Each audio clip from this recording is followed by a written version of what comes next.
오늘은 갈라디아서 강의 네 번째 시간으로 갈라디아서 2장 후반부를 살펴볼 것입니다. 본문을 살펴보기 전에 갈라디아 이 서를 왜 바울이 쓰게 되었는지 그 배경을 다시 한번 기억해 봤으면 좋겠습니다. 이 바울이 갈라디아서를 쓴 이유는 바울이 개척한 갈라디아 지역 교회들의 유대주의자들이 침투해 들어왔기 때문입니다. 그리고 이들이 전한 것은 바울이 전한 것과 다른 복음이었습니다. 유대주의자들이 전한 다른 복음이란 율법을 어느 정도는 지켜야 한다는 가르침이었습니다. 그런데 이들이 말한 그 율법이라는 것은 하나님을 사랑하고 이웃을 사랑해야 합니다. 부모를 공경해야 합니다. 이런 도덕법을 지키라고 한 것이 아니었습니다. 유대주의자들은 이방인들이 하나님의 백성이 되려면 우리처럼 할례를 받아야 하고 정결법들을 지켜야 한다는 것을 가르친 것입니다. 이런 것들을 지켜야 한다고 가르친 이유는 유대주의자들이 보기에는 이방인들이 할례도 안 하고 정결법도 안 지키는 마치 나이롱 신자들처럼 보였기 때문일 것입니다. 그리고 실제로 이 유대 공동체 안에 들어온 이방인들 중에는요, 경건한 이방인들도 있었지만 정말로 나이롱 신자들도 상당히 많았다고 합니다. 왜냐하면 이방인들이 유대 공동체 안에 들어온 것이 진짜로 하나님을 믿고 싶어서 경건한 마음으로 들어온 이방인들도 있었지만 다른 목적을 가지고 들어온 이방인들도 있었기 때문입니다. 그 목적은 바로 군 징집 면제를 받기 위해 들어온 이방인들이 있었습니다. 당시 로마는 군 징집을 할 때 유대인들은 제외시켰기 때문입니다. 처음부터 로마가 유대인들을 제외시킨 것은 아니었습니다. 처음에는 유대인들도 군대로 끌고 갔습니다. 근데 유대인들이 군대에서 음식법을 지킨다고 음식을 아무거나 안 먹는 것입니다. 또 안식일에는 죽는 한이 있어도 싸우지 않겠다고 저항하는 것입니다. 그러니 군대가 이 유대인들로 인해 오히려 더 사기가 떨어지고 마이너스가 되는 것입니다. 그래서 결국 로마는 이 유대인들을 군대 징집에서 제외시켰습니다. 대신 유대인들은 예루살렘 성전에서 매일같이 황제를 위해 기도해 줄 것을 조건으로 달고 이들을 제외시킨 것입니다. 그래서 이방인들이 보기에는 이 군대 징집을 면제받을 수 있는 유대 공동체에 들어가는 것이 상당히 매력적으로 보였을 것입니다. 당시에 이런 목적을 가지고 유대 공동체에 들어온 이방인들이 많이 있다 보니 정통 유대인들의 눈에는 이 이방인들이 정말로 나이롱 신자처럼 보였을 것입니다.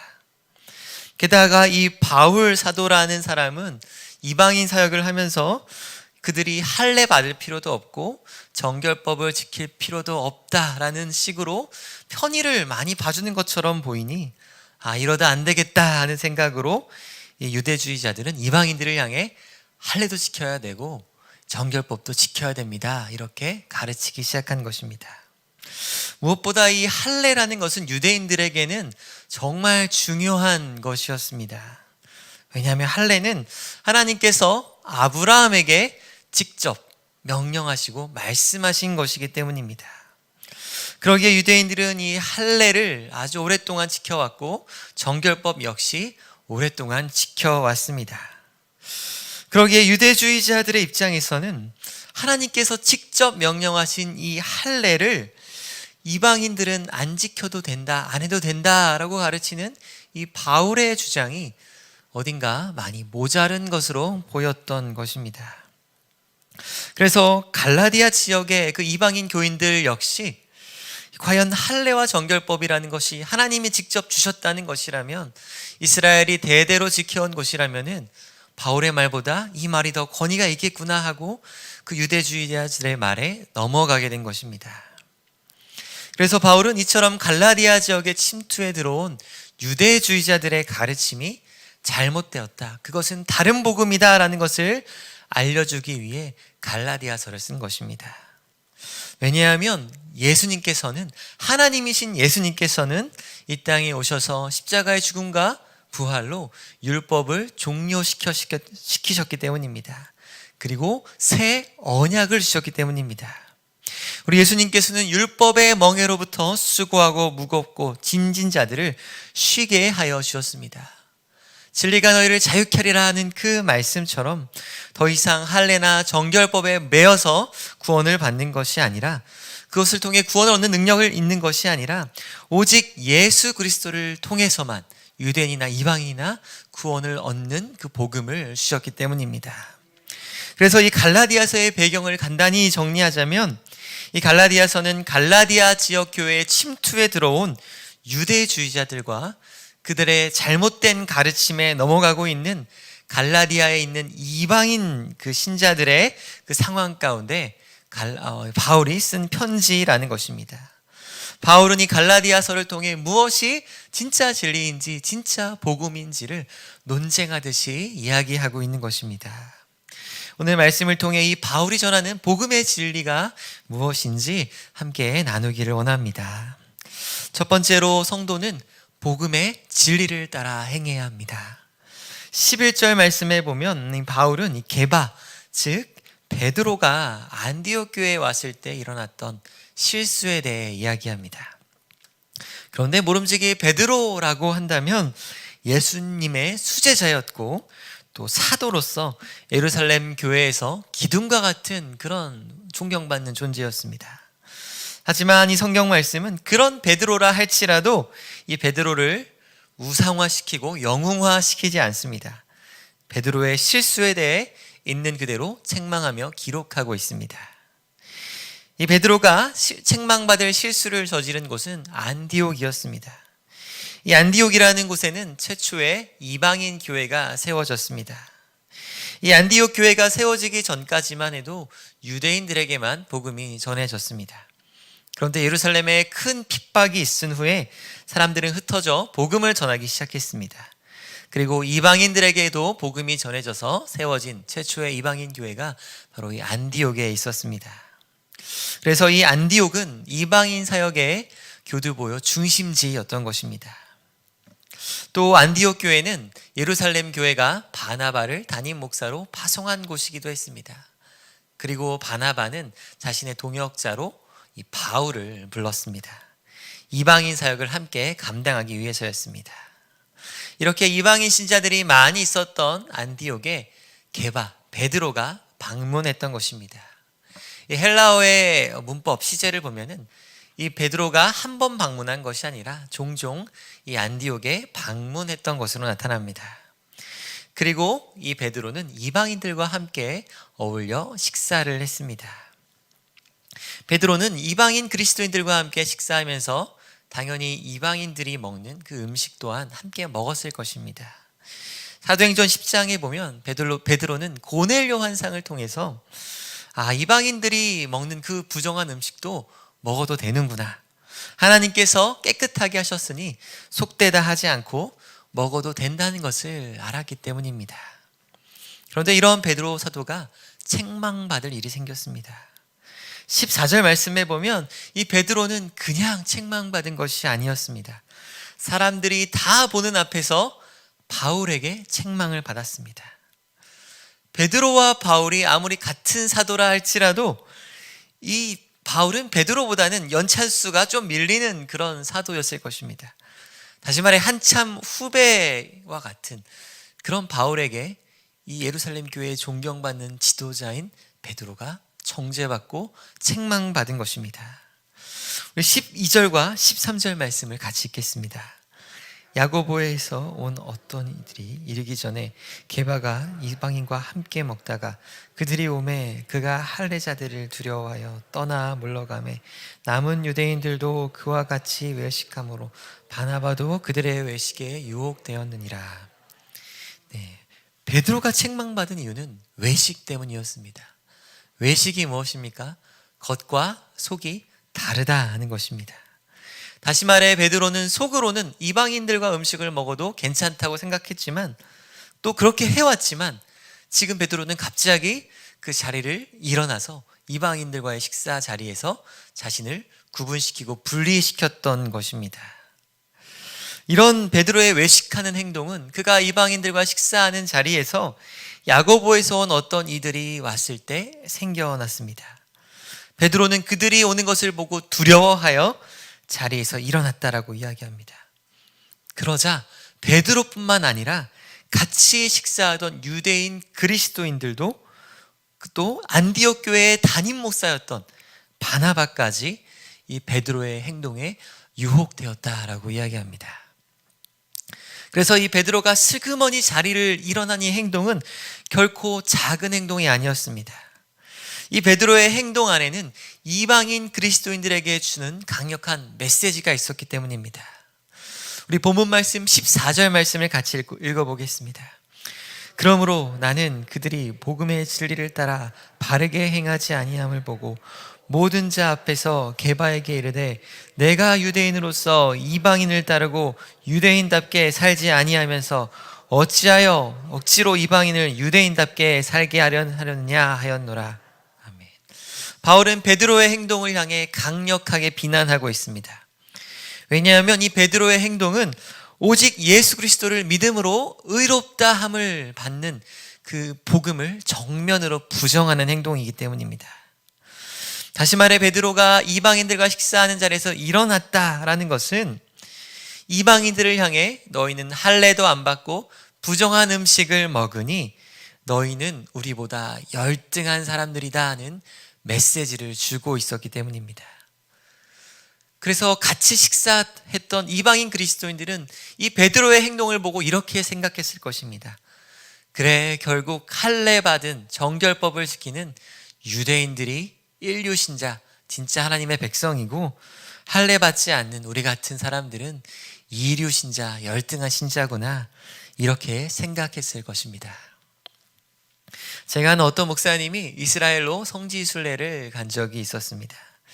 이분이 이스라엘에 가서 현지인들만 들어가는, 외국인들은 거의 없는 이 로컬 식당에 들어가 식사를 하게 되었다고 합니다.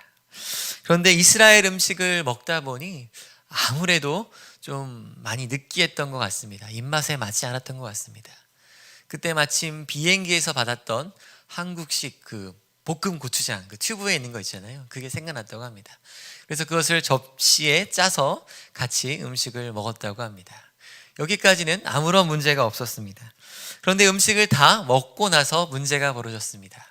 이스라엘 사람이 현지인 종업원이 오더니 그 접시를 가지고 사람들이 다 보는 앞에서 깨트려 버렸다는 것입니다. 왜 그랬을까요? 이 이방인이 먹는 부정한 음식, 고추장이 접시에 묻었기 때문에 이 접시는 더 이상 쓸 수 없다는 것입니다. 그리고 자기가 그 깨트려 버린 접시 값까지 영수증에 청구했다고 합니다. 이런 사건을 갖고 이 목사님은 상당히 기분이 나쁘고 황당하고 당황스럽다는 이야기를 해준 적이 있습니다. 자신이 이방인이고 또 이방의 음식을 먹었다는 사실 하나 때문에 이렇게 유대인들로부터 부정한 사람 취급을 받았기 때문입니다. 오늘 본문의 이 베드로 역시 그의 행동이 작은 것 같지만 이방인들에게는 큰 상처를 주는 그런 행동이었습니다. 이 베드로가 식사 자리에서 일어난 것은 유대인과 이방인들을 구분짓는 행동이었기 때문입니다. 그러기에 바울은 이 베드로의 행동에 대해서 공개적으로 책망하는 것입니다. 이 베드로의 행동이 공개적으로 이방인들과 그 이방인 그리스도인들을 향해 너희는 우리와 달라, 너희는 우리보다 열등해라는 메시지를 준 것과 마찬가지였기 때문입니다. 이 말인즉슨 아무리 예루살렘의 위대한 지도자 베드로라 할지라도 이 복음의 진리를 따라 행하지 않는다면 마땅히 책망받아야 한다는 것을 이야기하고 있습니다. 다시 말해 베드로가 복음의 진리를 따르지 않아 정죄를 받는다면 하물며 유대주의자들에 의해 미혹된 갈라디아 성도들 역시 마땅히 책망받아야 한다, 책망받을 수 있다는 것을 이야기하는 것입니다. 왜냐하면 성도는 복음을 아는 것을 넘어서 복음의 진리를 따라 행하는 사람들이어야 하기 때문입니다. 복음의 진리를 알면서도 그렇게 행하지 않는 것은 책망받아 마땅한 위선이기 때문입니다. 그럼 사랑하는 제2가족 여러분, 이 바울이 말하는 복음의 진리란 그것이 무엇을 의미하는 것입니까? 우리 본문 말씀 16절 말씀을 같이 읽겠습니다. 사람이 의롭게 되는 것은 율법의 행위로 말미암이 아니요 오직 예수 그리스도를 믿음으로 말미암는 줄 알므로 우리도 그리스도 예수를 믿나니 이는 우리가 율법의 행위로서가 아니고 그리스도를 믿음으로써 의롭다함을 얻으려 함이라. 율법의 행위로서는 의롭다함을 얻을 육체가 없느니라. 아멘. 둘째로 이 복음의 진리는 오직 예수 그리스도를 믿음으로만 의롭다 하심을 받는 것입니다. 이 16절 말씀은 이신칭의를 잘 설명하는 구절 중에 하나입니다.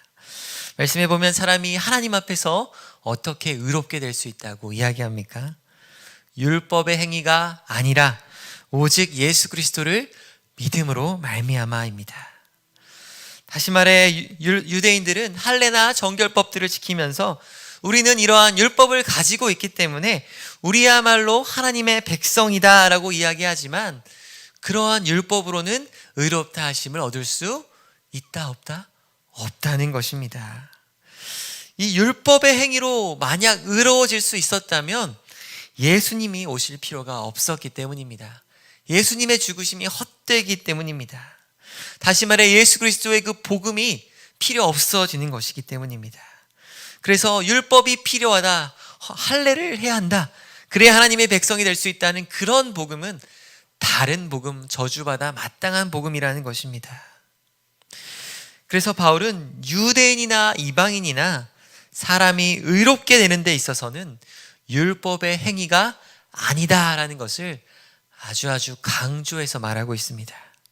16절 한 절의 한 문장 안에 3번이나 반복해서 율법이 아니다, 율법이 아니다 이렇게 이야기합니다. 보통 글쓰기에서 한 문장 안에 똑같은 단어를 3번 쓰는 것을 기피하는 것이 상식적인 일입니다.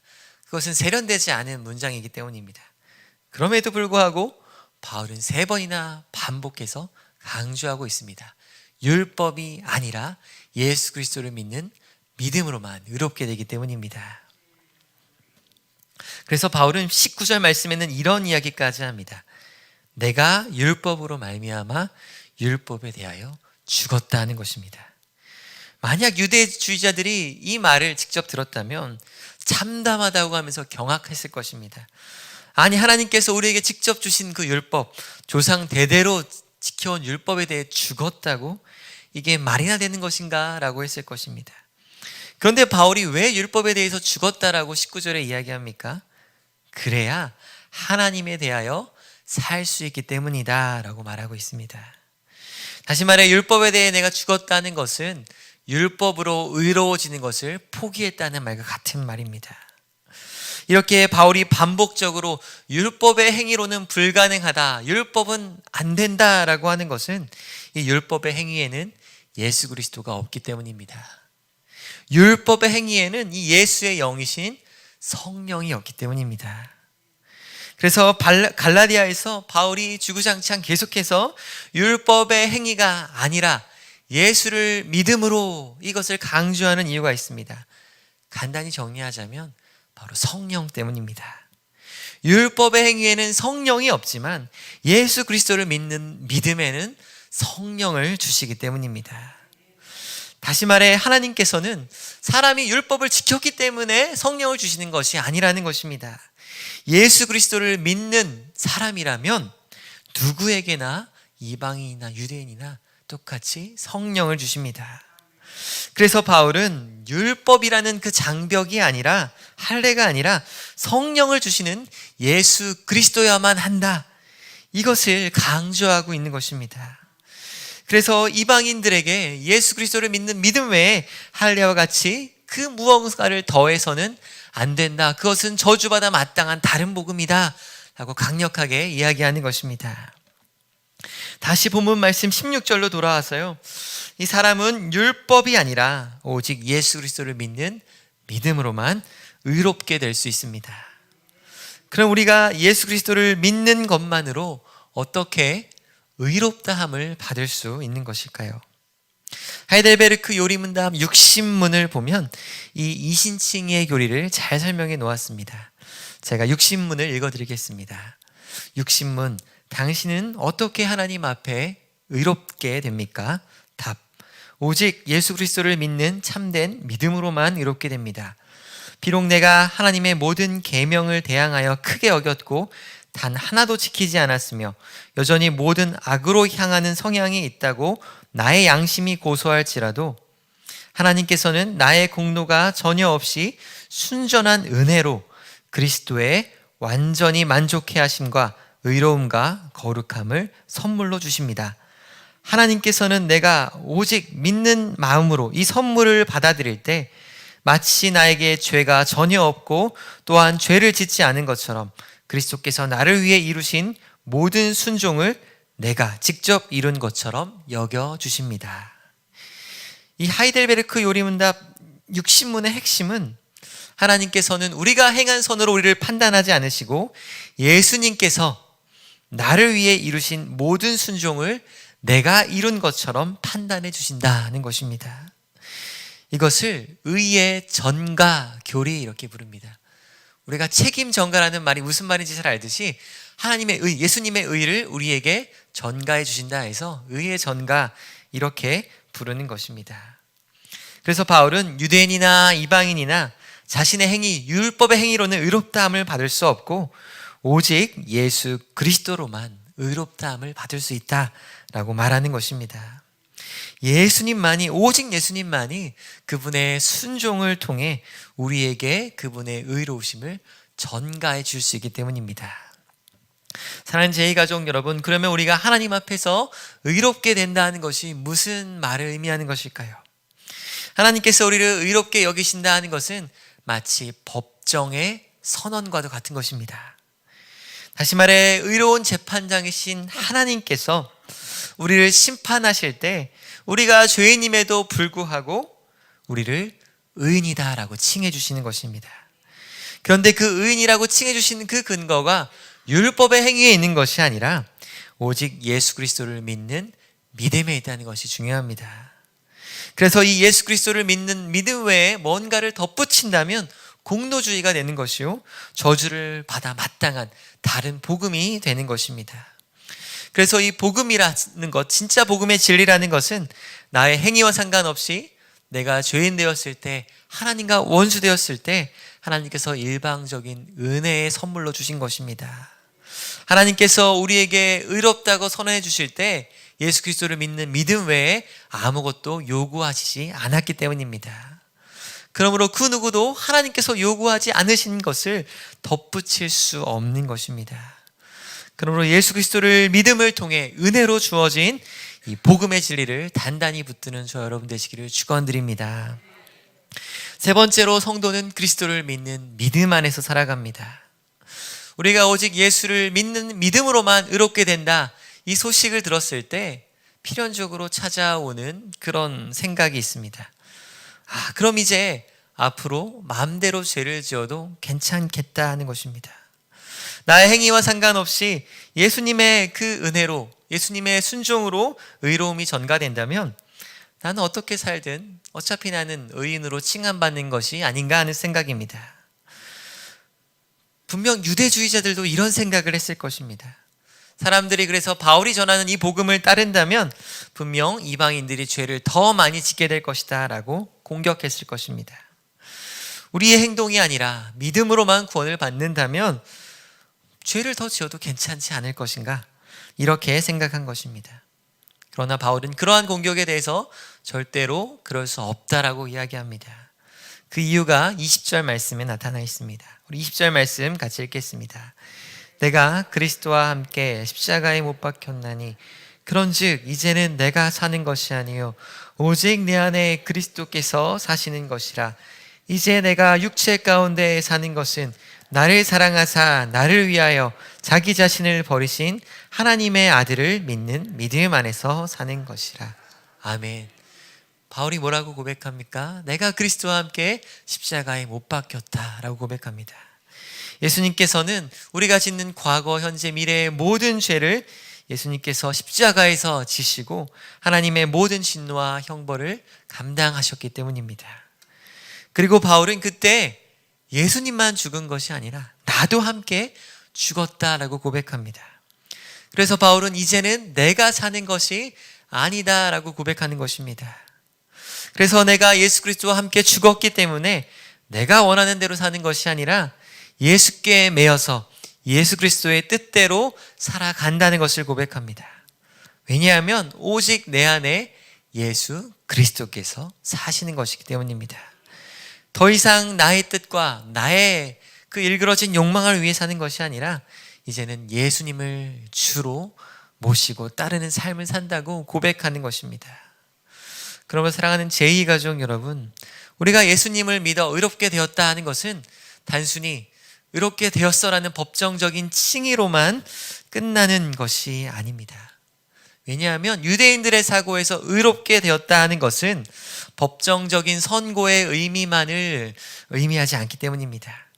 유대인들의 사고 가운데 의롭다 하는 것은 법정적인 선고를 넘어서 관계적인 의미 또한 가지고 있기 때문입니다. 다시 말해 하나님 앞에서 의롭게 되었다, 우리가 의로워졌다라는 것은 하나님과 우리가 바른 관계 가운데 있다는 것을 의미하는 말이기도 합니다. 다시요, 하나님 앞에서 의롭게 되었다는 것은 하나님과 바른 관계 안에 있다는 것을 뜻합니다. 그럼 우리가 어떻게 하나님과 바른 관계 안에 이 죄인이 있을 수 있게 되었습니까? 바로 예수 그리스도를 믿음을 통해서 의롭다 칭함을 받고 하나님과의 바른 관계 안에 들어가게 된 것입니다. 그래서 이 믿음이라는 단어 역시 의롭다라는 단어와 마찬가지로 히브리어에서는 굉장히 관계적인 의미를 품고 있는 단어입니다. 그래서 믿음이라는 단어 안에는 신뢰하다, 충성을 다하다, 이런 뜻이 함께 들어 있습니다. 그래서 우리가 예수를 믿는다는 것은 단순히 교리적인 지식에 대해서 안다라는 것만을 의미하지 않습니다. 그것은 믿음에 대해 반쪽만 알고 있는 것과 같습니다. 바른 믿음이라는 것은 예수님께서 행하신 일들을 믿는 것, 아는 것뿐만이 아니라 그 믿음의 대상이신 예수 그리스도를 신뢰하고 따르는 것입니다. 예수님을 신뢰하고 그분께 충성하고 그분을 따르며 섬기는 것, 그것이 참된 믿음인 것입니다. 그래서 믿음이라는 것은 아내가 남편을 신뢰하고 따르는 것처럼, 또 남편이 아내를 신뢰하고 따르는 것처럼 우리가 예수님을 함께 하고 섬기고 따르는 것이 바로 믿음이라는 것입니다. 그래서 믿음은 단순히 예수님이 어떤 일을 행하셨는지 그분의 양력과 프로필을 아는 것이 믿음이 아닙니다. 참 믿음을 가진 사람은 예수님을 따르고 섬기며 그분을 신뢰합니다. 예수님을 참되게 믿는 사람은 포도나무 대신 예수님께 붙어서 예수님을 따라 선한 열매들을 맺어가게 됩니다. 그런데 이 일을 나 혼자 하는 것이 아닙니다. 내 안에 찾아오신 성령께서 도와주십니다. 성령께서 힘을 주시고 능력을 주시는 것입니다. 그래서 바라기는 우리도 성령과 함께 예수님을 따라 예수님을 구주로 믿는 믿음 가운데 나는 죽고 예수로 사는 저 여러분 되시기를 축원드립니다. 말씀을 정리하겠습니다.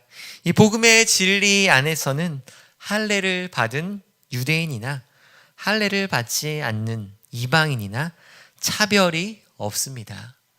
그래서 바울은 할례 자체를 가지고 문제 삼은 것이 아닙니다. 바울은 유대인들이 할례를 받는 것에 대해서는 아무런 제재를 가하지 않습니다. 그것은 그들이 해왔던 것이기 때문입니다. 그런데 바울은 이방인들까지 유대인화시켜서 할례시키고 그 높은 장벽을 치는 것에 대해서 반대한 것입니다. 왜냐하면 이 할례가 중요한 것이 아니라 유대인이나 이방인이나 있어서 똑같이 공평하게 의롭다함을 받는 데 있어서는 다른 어떤 조건이 아니라 오직 예수 그리스도를 믿는 믿음으로만 구원을 받고 의롭다함을 받을 수 있기 때문입니다. 그래서 복음 안에는 유대인이나 이방인이나 차별이 없습니다. 할례나 정결과 같은 어떤 조건을 달 수가 없는 것입니다. 무엇보다 이 예수 그리스도를 믿는다는 것은 굉장히 관계적인 언어입니다. 우리가 하나님 앞에서 의롭게 되었다는 것은 법정적 칭의의 의미뿐만 아니라 관계적인 언어입니다. 그래서 우리가 예수님을 믿는다는 것은 그분을 믿고 신뢰하며 따른다는 것입니다. 하나님께서 복음을 선물로 주셨기 때문에, 은혜로 주셨기 때문에 그 은혜에 합당한 반응이 우리에게 요구되어진다는 것입니다. 그래서 예수님을 믿어 의롭게 되어 하나님과 바른 관계에 들어간 사람은 이제는 내가 사는 것이 아니요 내 안에 그리스도께서 사시는 것임을 고백할 뿐만 아니라 삶으로 행함으로 살아간다는 것입니다. 복음의 진리를 따라 행함으로 살아간다는 것입니다. 그러기에 예수님을 나의 구원자요 주로 모시며 이 믿음의 선한 열매를 우리 안에 계신 성령을 따라 맺어가는 저 여러분 되시기를 축원드립니다.